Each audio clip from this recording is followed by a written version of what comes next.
Once again, welcome back to KC's Classes. KC's Classesന്റെ മറ്റൊരു എപ്പിസോഡിലേക്ക് എല്ലാവർക്കും സ്വാഗതം. This is Kiran CS. Kerala PSC accountant junior accountant category number 363-364 2025 exam notification വന്നു. നമ്മുടെ smart study videos ആണ് continue ചെയ്യുന്നത്.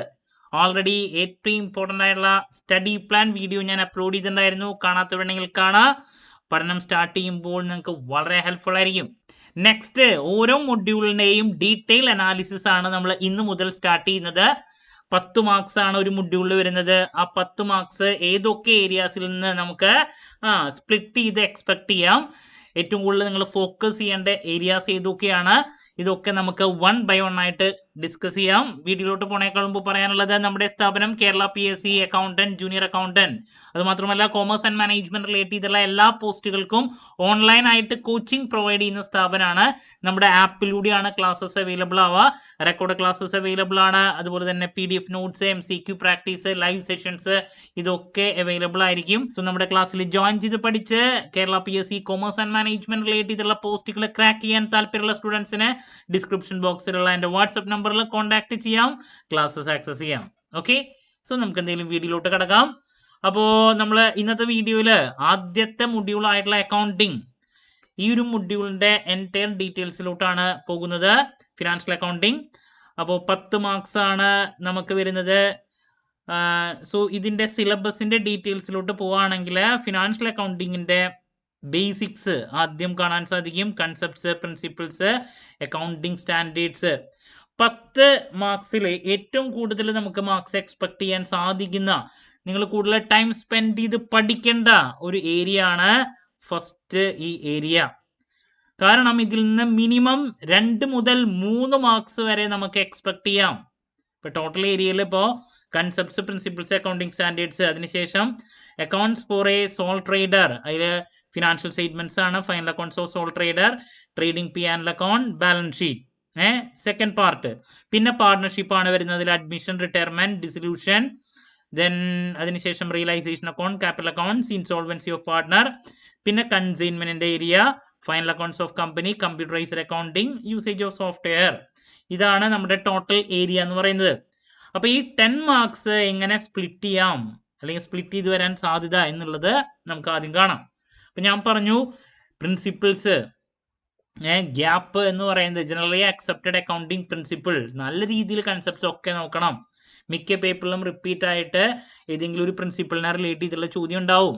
ഇപ്പോൾ സെപ്പറേറ്റ് എൻറ്റിറ്റി കൺസെപ്റ്റിൻ്റെ, അതുപോലെ തന്നെ ചിലപ്പോൾ മാച്ച് ദ ഫോളോയിങ് ആയിരിക്കും സ്റ്റേറ്റ്മെന്റ് രൂപത്തിലുള്ള ചോദ്യം വന്നിട്ട്. ഇപ്പോൾ KFC അസിസ്റ്റന്റിന് അങ്ങനെയാണ് ഉണ്ടായേ. മാച്ചിങ് പ്രിൻസിപ്പിൾ അല്ല, എല്ലാ പ്രിൻസിപ്പിൾസ്, അക്കൗണ്ടിങ് സ്റ്റാൻഡേർഡ്സിൻ്റെ ഡീറ്റെയിൽസ്, അപ്പോൾ കൺസെപ്റ്റുകൾ മുഴുവൻ, ഇത്ര കാര്യങ്ങൾ ഡെപ്തിൽ മനസ്സിലാക്കിയിരിക്കണം. നമുക്ക് 2 മുതൽ 3 ചോദ്യങ്ങൾ വരെ വരാം. ചിലപ്പോൾ കൺസെപ്റ്റ്സ്, പ്രിൻസിപ്പിൾസ്, അതിൽ നിന്ന് 1-2 അക്കൗണ്ടിങ് സ്റ്റാൻഡേർഡ്സിനെ റിലേറ്റ് ചെയ്തുള്ള ഒരു ചോദ്യം എന്തായാലും എക്സ്പെക്ട് ചെയ്യാം. ഏതെങ്കിലും ഒരു സ്റ്റാൻഡേർഡ് തന്നിട്ട്, കൺസെപ്റ്റ് തന്നിട്ട് അത് ഏത് അക്കൗണ്ടിങ് സ്റ്റാൻഡേർഡ് ആണെന്നുള്ളൊരു ചോദ്യം. അപ്പോൾ അതുകൊണ്ടാണ് ഞാൻ പറഞ്ഞത്, ഈ ഒരു ഏരിയയിൽ നിന്ന് 2 മുതൽ 3 ചോദ്യങ്ങളാണ് നമുക്ക് എക്സ്പെക്ട് ചെയ്യേണ്ടത്. ഫസ്റ്റ് നല്ല രീതിയിൽ പഠിക്കണം, വീണ്ടും വീണ്ടും പറയുന്നു. ഓക്കെ, അപ്പോൾ ദാറ്റ്സ് അബൌട്ട് ആ ഒരു ഏരിയ. അപ്പോൾ തിയറി ഏരിയ ആണ് നമുക്ക് ആദ്യം കാണാൻ സാധിക്കുക. Then next accounts for sole trader, financial statements ആണ്. അപ്പോൾ നമുക്കതിൽ ട്രേഡിംഗ് P&L അക്കൗണ്ട് പ്രിപ്പറേഷനും മറ്റു കാര്യങ്ങളും കാണാൻ സാധിക്കും. ഇതിൽ നിന്ന് സാധാരണ എക്സാമിന് വരാറുള്ള ഒരു രീതി എന്ന് പറയുന്നത് അഡ്ജസ്റ്റ്മെന്റ്സ് ആണ് ഏറ്റവും കൂടുതൽ വരാറ്.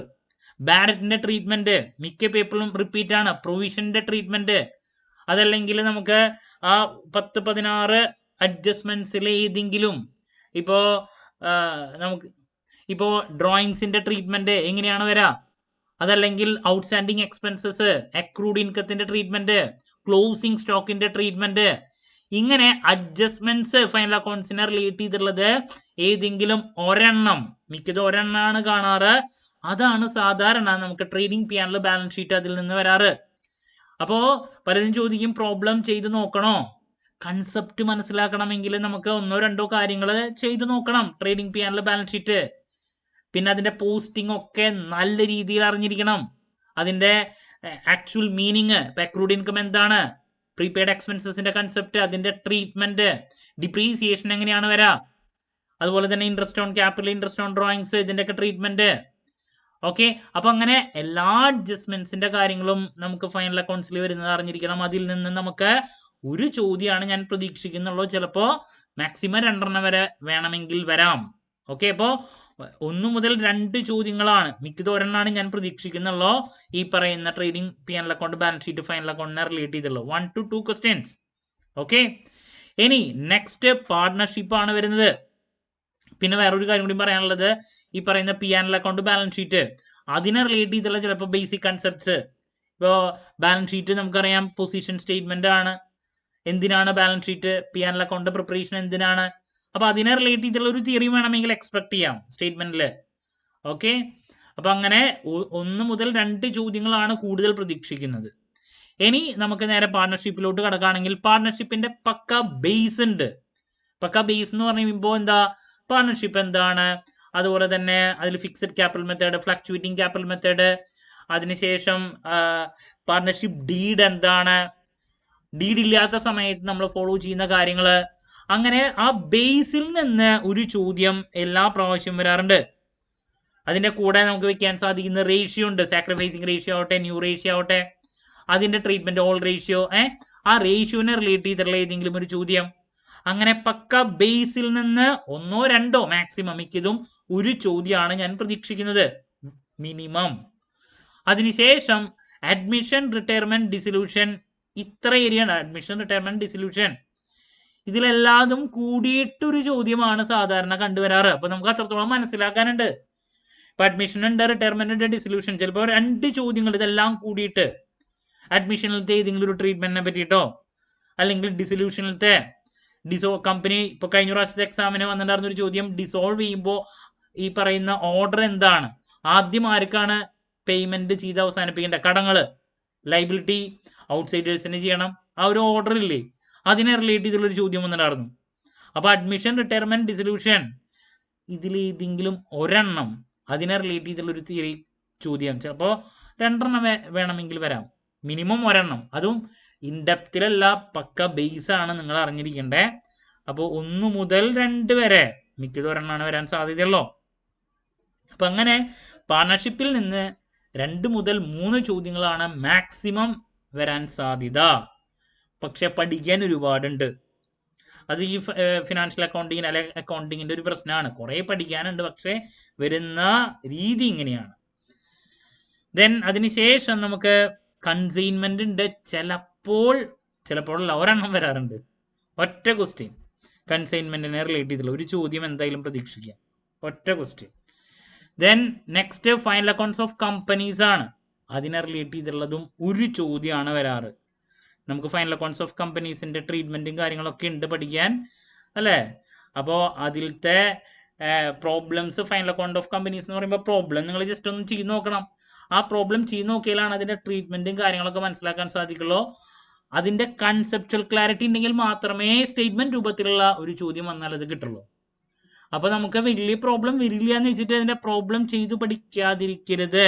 അതൊന്ന് പ്രാക്ടീസ് ചെയ്താലേ ഏത് രീതിയിലുള്ള പോസ്റ്റിംഗ് ആണ് അവിടെ നടക്കുന്നത് എന്നുള്ളത് നമുക്ക് അറിയാൻ പറ്റുള്ളൂ. അപ്പോൾ ഫൈനൽ അക്കൗണ്ട് ഓഫ് കമ്പനീസിൽ നിന്നൊരു ചോദ്യം. ദെൻ പിന്നെ കമ്പ്യൂട്ടറൈസ്ഡ് അക്കൗണ്ടിങ് ആണ്. അഗെയിൻ അതിൽ നിന്നും ഒരു ചോദ്യമാണ് സാധാരണ വരാറ്. അപ്പോൾ ഞാനിപ്പോൾ മിനിമം ഇട്ടതാണ് 2 to 3 ക്വസ്റ്റ്യൻസ് ആദ്യത്തെ പാർട്ടിൽ നിന്ന്. ഇപ്പം അതിൽ നിന്ന് ഞാൻ മിനിമം ഇപ്പോൾ 2 വരുന്നതെങ്കിൽ അപ്പോൾ 2 ചോദ്യം, 2 മുതൽ 3 ചോദ്യങ്ങൾ വരെ, അപ്പോൾ 3 ചോദ്യങ്ങളായി. ദെൻ ഫൈനൽ അക്കൗണ്ടിൽ നിന്ന് 2 ചോദ്യം, അപ്പോൾ 3, 2, 5 ആയി. പാർട്ണർഷിപ്പിൽ നിന്ന് 1 ബേസിക്സ്, അപ്പോൾ 6. ദെൻ ഈ പറയുന്ന ബാക്കിയുള്ള ഏരിയയിൽ നിന്നൊരു 7, 8, 9, 10. അഡ്മിഷൻ, റിട്ടയർമെന്റ്, ഡിസൊല്യൂഷൻ, ഇത് 3 കൂടിയിട്ട് ചിലപ്പോൾ 1 ചിലപ്പോൾ വരാൻ സാധ്യത. അപ്പോൾ അങ്ങനെയാണ് ഞാൻ പറഞ്ഞ 7. Then consignment 8, final account 9, 10. അപ്പോൾ 10 മാർക്കിന്റെ അലോക്കേഷൻ ആണ് ഞാൻ ഇവിടെ നൽകിയിട്ടുള്ളത്. അപ്പോൾ മിക്കതും നമ്മുടെ മൊഡ്യൂളിനെ ഈ രീതിയിൽ നിങ്ങൾ കൺസിഡർ ചെയ്ത് പഠിക്കണം. ഓക്കെ, അപ്പോൾ പഠിക്കുന്നതിനേക്കാൾ മുമ്പ് നമ്മുടെ തലയിൽ ഒരു ഐഡിയ വേണം. ഏത് ഏരിയ കൂടുതൽ ഫോക്കസ് ചെയ്യണം, ഓരോ ഏരിയയുടെയും പ്രത്യേകത എന്താണ്, ഓരോ ഏരിയയിൽ നിന്ന് എത്ര ചോദ്യങ്ങൾ വരാൻ സാധ്യതയുണ്ട്, ഇതൊക്കെ മനസ്സിലാക്കിയിട്ട് വേണം നിങ്ങളുടെ പഠനം ആരംഭിക്കാൻ. ദെൻ ഇപ്പോൾ ഇതിനെ ഇനി നെക്സ്റ്റ് നമുക്കൊന്ന് പ്രയോറിറ്റൈസ് ചെയ്ത് പറയാം. അപ്പോൾ ഇതെങ്ങനെ പഠിക്കണം, പഠിച്ചു തുടങ്ങുമ്പോൾ നിങ്ങൾ ശ്രദ്ധിക്കേണ്ട കാര്യങ്ങളിലോട്ടാണ് നെക്സ്റ്റ് പറയാനുള്ളത്. ഇപ്പോൾ ഇതിൽ ആദ്യം നിങ്ങൾ നിർബന്ധമായും ഫിനാൻഷ്യൽ അക്കൗണ്ടിങ്ങിൻ്റെ കൺസെപ്റ്റ്സ്, ഇപ്പോൾ ഗ്യാപ്പ്, പ്രിൻസിപ്പിൾസ്, അക്കൗണ്ടിങ് സ്റ്റാൻഡേർഡ്സ്, ഇത് തന്നെയാണ് ആദ്യം നിങ്ങൾ ഇൻ ഡെപ്തിൽ മനസ്സിലാക്കേണ്ടത്. അതിനുശേഷം ഫൈനൽ അക്കൗണ്ട്സിൻ്റെ അഡ്ജസ്റ്റ്മെൻറ്റ്സും കാര്യങ്ങളൊക്കെ നിങ്ങൾക്ക് നോക്കാം. ഓക്കെ, ഇത്ര പഠിച്ചതിന് ശേഷം പിന്നെ നിങ്ങൾ ബാക്കിയുള്ള സബ്ജക്ട്സിലോട്ട് കിടക്കണം. അല്ലാണ്ട് കണ്ടിന്യൂസ് ആയിട്ട് അക്കൗണ്ടിങ് മാത്രം എന്ത് ചെയ്യരുത്, ഇരുന്ന് പഠിക്കരുത്. കാരണം നെക്സ്റ്റ് പാർട്ണർഷിപ്പിന്റെ കേസിലോട്ട് പോകുമ്പോൾ പാർട്ണർഷിപ്പ് ഒരുപാടുണ്ട്. ബട്ട് നമുക്ക് വരുന്ന ചോദ്യങ്ങളുടെ എണ്ണം നോക്കിയാൽ കാണാം 2 മുതൽ 3 ചോദ്യങ്ങൾ വന്നാലായി.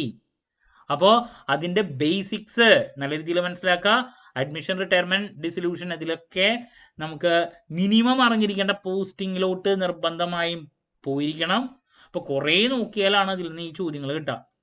അപ്പോൾ 10 ചോദ്യങ്ങൾ ഇതിൽ നിന്ന് വരുമ്പോൾ ഞാൻ അതിനേക്കാൾ മുമ്പുള്ള എൻ്റെ സ്റ്റഡി പ്ലാൻ വീഡിയോയിൽ പറഞ്ഞിട്ടുണ്ടായിരുന്നു.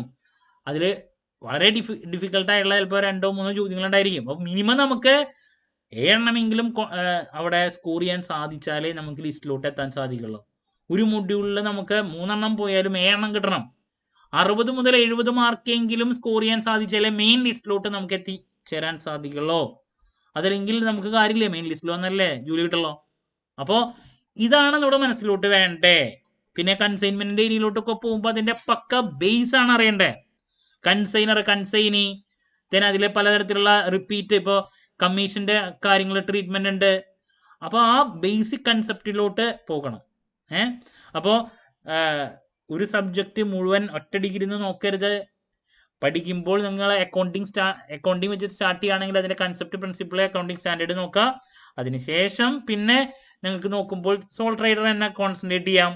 ഓക്കെ, ദെൻ അതിനുശേഷം ഈ പറയുന്ന ഫൈനൽ അക്കൗണ്ട്സ് ഓഫ് കമ്പനീസ് നോക്കുക. പിന്നെ ഈ പറയുന്ന കമ്പ്യൂട്ടറൈസ്ഡ് അക്കൗണ്ടിങ്ങിന്റെ എന്തെങ്കിലും തിയറിയും കാര്യങ്ങളുണ്ടെങ്കിൽ അത് നോക്കാം. ഫൈനലി നിങ്ങൾ എവിടേക്ക് പോയാൽ മതി, പാർട്ണർഷിപ്പിലോട്ട് കടന്നാൽ മതി. കാരണം പാർട്ണർഷിപ്പ് ലെങ്തിയാണ്, ഒരുപാട് നോക്കാനുണ്ട്. അപ്പോൾ ഈ രീതിയിൽ മൊഡ്യൂൾ നമ്പർ 1 പ്രയോറിറ്റൈസ് ചെയ്ത് പഠിക്കുക. ഓക്കെ, അപ്പോൾ ഞാൻ പറഞ്ഞു ഇപ്പോഴത്തെ പ്ലാൻ പ്രകാരം ഞാൻ ഒരു 10 days ആണ് ഈ ഒരു സബ്ജക്റ്റിന് മാറ്റി വെക്കുന്നത്.